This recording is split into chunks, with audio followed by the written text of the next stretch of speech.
Three friends, மூன்று நண்பர்கள் அப்படின்னு போட்டிருக்கு.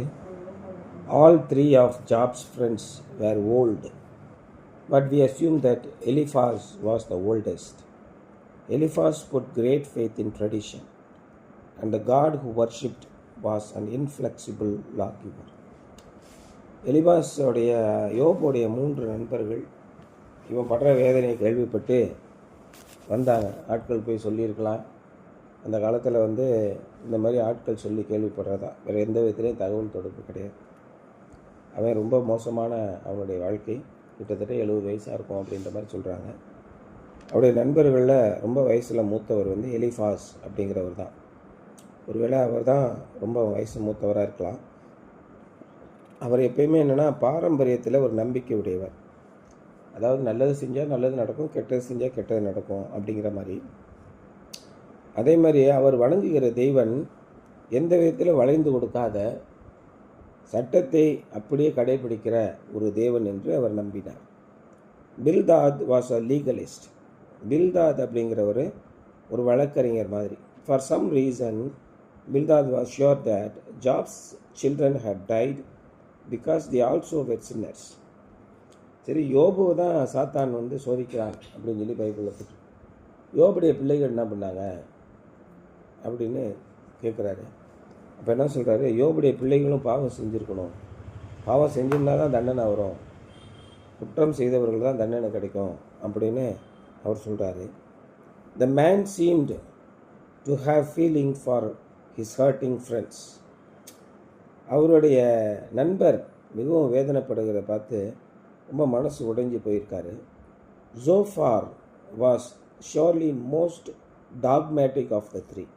இந்த 3 பேர்லேயே ரொம்ப வித்தியாசமான சிந்தனை உள்ளவர் தான் அந்த சோஃபார் அப்படிங்கிறவர். He is merciless and tells Job that God is giving him far less than he deserves for his sins. நீங்கள் மிக கொடூரமான பாவத்தை செய்திருக்கிறீர்கள், நீங்கள் எல்லாம் அழிஞ்சு போயிட்டீங்க, இன்னும் நீங்களும் உங்கள் ஒய்ஃப் மட்டும் அழியாமல் இருக்கிறதே ரொம்ப கடவுள் உங்களுக்கு அனாவசியமாக அதிகமான உங்கள் இரக்கத்தை காண்பித்திருக்கிறார் என்று தான் அர்த்தம். ஏன்னா கடவுள் உள்ளபடியே நியாயமானவராக இருந்தனா நீங்களும் நாசமாக போயிருக்கணும் அப்படின்னு சொல்கிறாரு இந்த 3வது ஆள் Zophar. Interestingly enough, Zophar speaks to Job only twice. இந்த புஸ்தகம் ஃபுல்லாக நீங்கள் படித்து பார்த்தீங்கன்னா 2 முறை தான் ஜோஃபார் பேசியிருக்காரு. Either he decides he is unable to answer Job's arguments or feels that it is a waste of time trying to help Job. அவர் 2 விஷயத்தை நினைக்கிறாரு. யோபு கேட்குற கேள்விக்கு பதில் சொன்னோம்னா அது தேவையில்லாத நேரத்தை வேஸ்ட்டை பண்ணுறதா, வீணடிக்கிறது தான் நினைக்கிறாரு. இல்லைன்னா என்ன நினைக்கிறாரு, அவருக்கெல்லாம் பதில் சொல்லவே முடியாது அப்படின்னு நினைக்கிறார். All 3 men said some good and true things as well as some foolish things. இந்த 3 நண்பர்களுமே சில நல்ல உண்மையான விஷயங்களை சொல்லியிருக்காங்க, அதே நேரத்தில் சில முட்டாள்தனமான விஷயங்களை சொல்லியிருக்காங்க. But they were of no help to Job because their viewpoints was too narrow. இவங்க சொன்னது எதுவுமே யோபுக்கு தேவையில்லாத ஒன்றுக்குமே உதவாத ஒன்றாக இருந்தது. ஏன்னா இவங்களுடைய கருத்துக்கள், இவங்களுடைய பார்வை எல்லாமே ரொம்ப குறுகலானதாக இருந்தது. These men perfectly illustrate Dorothy Sayers' statement, there is nothing you can't prove if your outlook is only sufficiently limited. உங்களுடைய தோற்றம் குறைவாக போதுமான அளவுக்கு விளக்கி சொல்லுகிற அளவுக்கு இல்லை என்றால் நீங்கள் எதையுமே சொல்லி நிரூபிக்க முடியாது. ஏன்னா அதுக்கு தான் நீதிமொழிகள் என்ன போட்டிருக்கு, அதாவது மிகுந்த பணக்காரனாக இருந்து முட்டாளாக இருக்கிற ராஜாவோட ஏழையும் ஞானியுமாக இருக்கிற இளைஞனே வாசி அப்படிங்கிறார். செத்த சிங்கத்தை பார்க்கிலும் உயிருள்ள நாய் வாசி அப்படிங்கிறார்.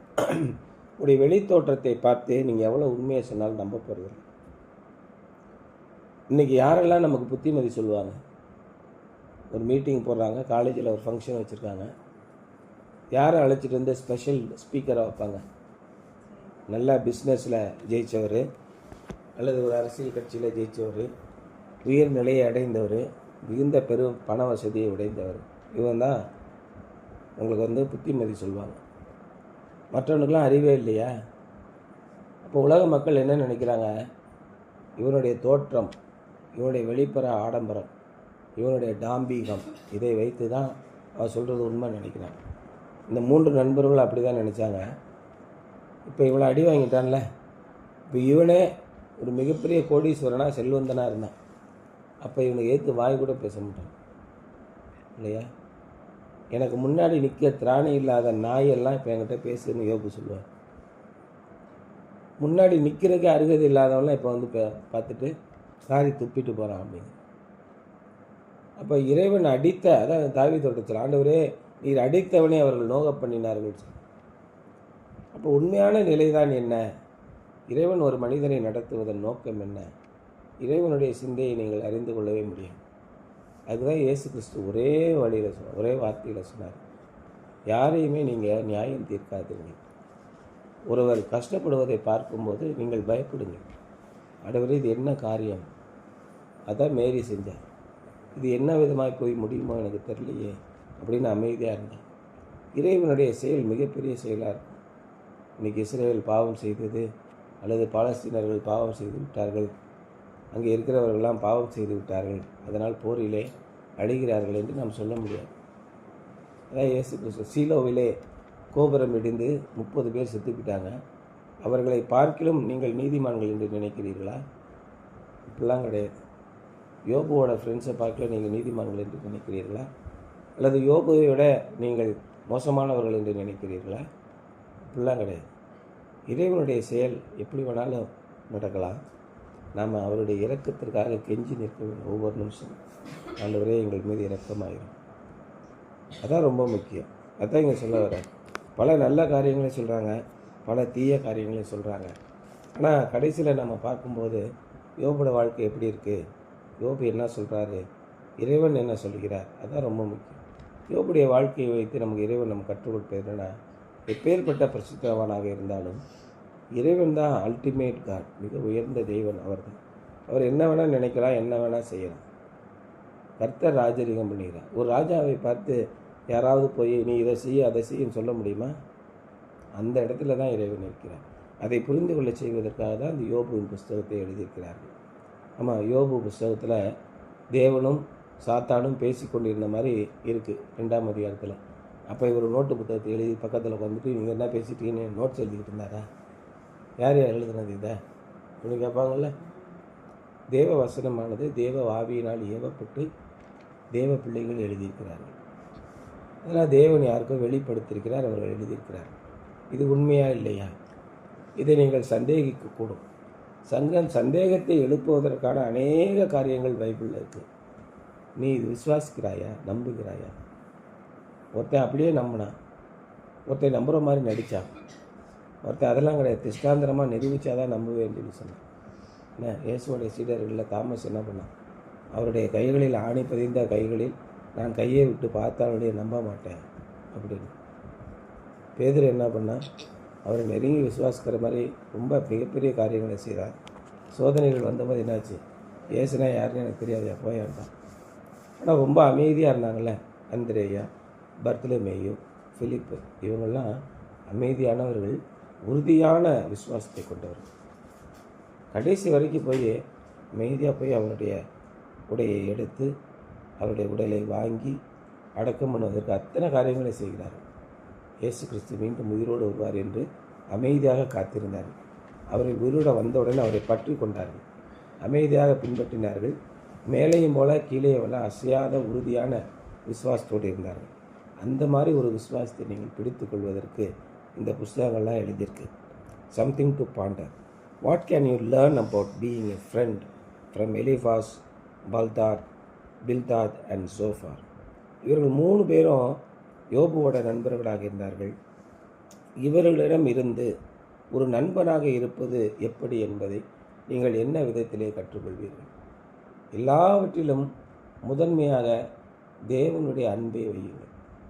தேவனுடைய சித்தம் என்னதென்று நமக்கு தெரியாது. ஒருவர் கஷ்டப்படுகிறார் என்றால் இறைவனுடைய சித்தம் என்னதென்று நமக்கு தெரியவில்லையே. ஏன் இது மாதிரி அவங்க வீட்டில் நடக்குது? ஆண்டவரே உடைய இரக்கத்தை தார். இதை தவிர நாம் தேவனை எந்த விதத்திலேயோ நம்ம நிறுத்து பார்க்க முடியாது, நம்ம ஜட்ஜ் பண்ணிட முடியாது, நியாயம் சொல்ல முடியாது. ஆகவே அவர் தம்முடைய மனசுக்கு தோன்றுகிறதை செய்கிறார். அதான் நீதிமொழிகளை சொல்கிறார், எப்படி சுற்றி வந்தாலும் தேவன் தம்முடைய பார்வைக்கு நடமானதை செய்கிறார். அதை போய் யாருமே நீங்கள் தட்டி கேட்க முடியாது. அவர் அல்டிமேட் காட். இறைவனுக்கு பயப்படும் பயம் மட்டும் உங்கள் மனசில் இருந்துச்சுன்னா அவருடைய அன்பையும் இரக்கத்தையும் கருணையும் நீங்கள் பெற்றுக்கொள்ள முடியும். இது ஒன்று தான் உண்மை அப்படிங்கிறது தான் இந்த புஸ்தகத்தில் நம்ம படிக்கிறோம். சரியா?